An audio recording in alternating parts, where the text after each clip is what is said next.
Welcome to Last Minute Lecture. This free chapter overview is designed to help students review and understand key concepts. These summaries supplement, not replace, the original textbook and may not be redistributed or resold. For complete coverage, always consult the official text. Imagine placing a plastic tube down someone's throat, connecting them to this incredibly complex life support machine. Right. And from that very first second, your singular overriding goal is just figuring out how to undo what you just did. Welcome to our deep dive. What's fascinating here is that ultimate irony, The machine is literally saving their life, but the longer they stay on it, the more dangerous it becomes. Every single setting you adjust is a deliberate step toward liberation. Exactly. And if you are an aspiring critical care nurse joining us for this one-on-one tutoring session brought to you by the Last Minute Lecture team, you are in exactly the right place. Absolutely. Because our mission today is to completely master Chapter 9, which is ventilatory assistance, from your text, Introduction to Critical Care Nursing. We're building this from the ground up. Yeah, starting with the baseline physiological mechanics, then getting into the monitoring, and finally, those heavy clinical judgments you'll have to make at the bedside. But to keep this grounded in reality, let's bring in the chapter's case study right away. Mr. P. Poor Mr. P. Right. He's a patient who suffered an out-of-hospital cardiac arrest, aspirated his gastric contents, and ended up intubated in your ICU. So every abstract concept we talk about today is happening inside his body right now. Which is a great way to frame it. So let's start with his baseline anatomy and physiology. When we intubate Mr. P, we place an artificial airway that, it completely bypasses his upper airway. The nasal cavity and pharynx? Exactly. And that's not just some anatomical footnote. It's a massive change in function because the upper airway normally warms, filters, and humidifies the air. Right, which immediately dictates your nursing care. Bypassing that natural humidification means the dry, cold oxygen from the wall is going to quickly turn his respiratory secretions into concrete. Yeah, literally thick, concrete-like mucus plugs. So you absolutely must provide that humidification mechanically via the ventilator circuit. You have to keep those airways clear. Right. Because that leads right into the core function we're trying to protect, which is gas exchange. The text breaks this down into 4 sequential steps. Okay, let's hear them. First is ventilation, which is just the physical movement of air in and out. Second is diffusion at the alveolar capillary membrane. That's where oxygen actually crosses over into the blood. And that second step is exactly where Mr. P is failing right now, isn't it? Yeah, unfortunately. Because he aspirated, his alveoli are super inflamed and filling with fluid. That membrane thickens, and oxygen physically cannot cross into the capillary fast enough. Wow. Okay, so what if it does cross? Then you hit step 3, perfusion. The blood transports that oxygen to the tissues. And finally, step 4 is internal respiration, where the oxygen diffuses into the individual cells to actually create energy. So if any single link in that 4-step chain breaks... Your patient crashes? Yep. Man. Let's look at the physical mechanics of that first step, ventilation. The textbook talks a lot about compliance and resistance. I've heard the analogy of a balloon and a straw, but I feel like that oversimplifies it a bit. It does. What if we think of compliance more like a rubber band? Compliance is how easily the rubber band stretches open, and elasticity is how powerfully it snaps back. Okay, I like that. So wait, if compliance is just stretchability, is having more compliance always a good thing? Actually, no. And that's a huge point. In a disease like emphysema, the lung tissue loses its elasticity. It becomes overly compliant, essentially floppy. Floppy lungs. Right. It stretches open super easily, but it lacks the recoil to push the air back out, which leads to severe air trapping. But Mr. P doesn't have floppy lungs right now. He aspirated, which that can trigger acute respiratory distress syndrome, or ARDS, right? Exactly. ARDS and pulmonary edema are at the complete opposite end of the spectrum. They create stiff lungs with critically low compliance. Because of all the fluid and inflammation. Yeah, they become incredibly rigid. You have to use dangerously high pressures just to force them to stretch open at all. Which just skyrockets his work of breathing, his WOB. If his lungs are that stiff, he's burning a massive amount of cellular energy just to pull in a single breath. And respiratory muscles are just like any other muscle. If you overwork them, they fatigue. And once that diaphragm tires out, you are looking at imminent acute respiratory failure. And the vent becomes necessary. So how do we know when that fatigue is actually setting in? How do we measure the mechanics? That's section 2. Measuring volumes and capacities. We use a spirometer. The baseline is tidal volume the volume of a normal breath, which is about 500 milliliters. Okay. And we also look at residual volume, right? The 1,300 or so milliliters of air left in the lungs after you exhale completely. Right, and trending these tells you if your interventions are working. But as a bedside nurse, you're not just staring at a spirometer readout. You're looking at the patient. Physical assessment is critical. Oh, totally. When inspecting breathing patterns, you might see Cheyne-Stokes respirations. That's that cyclical pattern of shallow breathing that crescendos into deep breathing followed by apnea. Yeah, you see that a lot in central nervous system disorders or heart failure. Right. Contrast that with Kussmaul respirations, which are incredibly deep and rapid. You see this classically in diabetic ketoacidosis. And the mechanism there is purely compensatory. The patient's blood is dangerously acidic, so the brain just triggers this massive hyperventilation to blow off volatile acids, as carbon dioxide. Moving from inspection to palpation, there's this highly memorable tactile assessment in the text. Subcutaneous emphysema. Oh, crepitus. Yes. When you press on the skin of the chest or neck, it literally feels like popping Rice Krispies under your fingers. It's so distinct. And if you feel that, you need to act immediately. It means air has ruptured out of the lungs or airways and is actively escaping into the subcutaneous tissue. So it's a massive red flag. Huge. It's a glaring warning for barotrauma or a pneumothorax. Wow. Okay, then we auscultate. But it's not enough to just document abnormal sounds, right? We have to know the physics behind them. Right, the why behind the sound. So when I listen to Mr. P's chest and hear crackles, what am I actually hearing? You are hearing collapsed, sticky alveoli suddenly popping open through a layer of fluid. It tells you there's fluid in the alveolar space consistent with his aspiration. Got it.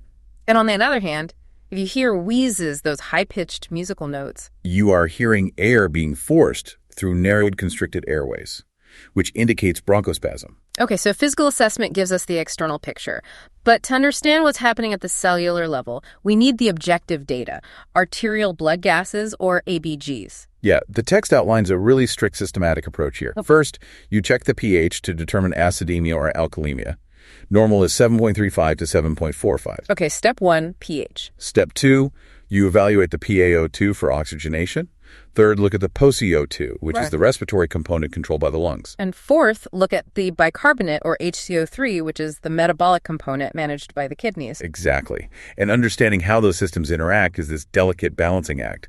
The lungs can compensate for metabolic acidosis in minutes just by breathing faster. Blowing off that CO2. But the kidneys are painfully slow. So slow. Yeah. If a patient has a primary respiratory issue, it takes the kidneys like 48 to 72 hours to upregulate ion exchange and retain enough bicarbonate to buffer the blood. But to really understand Mr. P's oxygenation specifically, we have to look at the oxyhemoglobin dissociation curve. And here's where it gets really interesting. The bus analogy. Yes. Think of hemoglobin as a bus and oxygen molecules as the passengers. The bus picks them up at the lungs and drops them off at the tissues. But the text talks about the curve shifting left. What is actually happening there? It comes down to the physical shape of the hemoglobin molecule. When the environment in the blood changes, say the blood becomes alkalemic or the body temp drops, the molecule literally changes shape. So that's a left shift. Right. And that shape change massively increases hemoglobin's affinity for oxygen. The doors of the bus basically jam shut. Oh, wow. Yeah, it binds the oxygen so tightly that it refuses to release it at the tissue level. So your monitor might say the blood is 100% saturated, but the patient's organs are actively suffocating. Because the oxygen won't get off the bus. That is terrifying. It really is. And then there's the critical zone on that curve. The relationship between dissolved oxygen in the plasma, the PO2, and the oxygen saturation on your monitor isn't a straight, predictable line. Right. Once the PO2 drops below 60 millimeters of mercury, the curve hits an absolute cliff. It falls right off. And in our case study, Mr. P's PO2 just dropped to 58. Oh, no. So he is currently falling off that cliff. Literally. A drop in PO2 from 100 to 80 barely changes the saturation. But a drop from 60 to 50, the saturation plummets drastically. He is in immediate life-threatening danger. Okay, before we jump to intervening, let's look at one more monitor, capnography. This gives us a continuous waveform of end-tidal CO2, or EtCO2. The essential nursing concept here is the PaCO2 EtCO2 gradient. Normally, the CO2 you measure in the exhaled breath is about 2 to 5 millimeters of mercury lower than the arterial CO2 in the blood. So they trek closely together. Exactly. But what if that gradient suddenly widens? Say the blood CO2 is 45, but the exhaled CO2 drops to 20. That widening gradient is a massive warning sign for dead space ventilation. It means the lungs are moving air in and out, but there is no blood flow reaching those alveoli to pick up or drop off gases. Like in a massive pulmonary embolism, the airway is clear, but a blood clot has physically barricaded the pulmonary artery. Right. No blood flow, no gas exchange, the exhaled CO2 drops, and the gradient widens. Okay, so taking all this data, his falling PaO2, his stiff lungs, his increasing work of breathing, we have to take over Mr. P's airway. We do. If he were just obstructing his airway with his tongue, we could use an oropharyngeal airway. You measure that by holding it from the corner of his mouth to his earlobe, right? It's too short, you push the tongue back. Too long, you trigger vomiting. Right, but Mr. P needs an endotracheal tube, an ETT.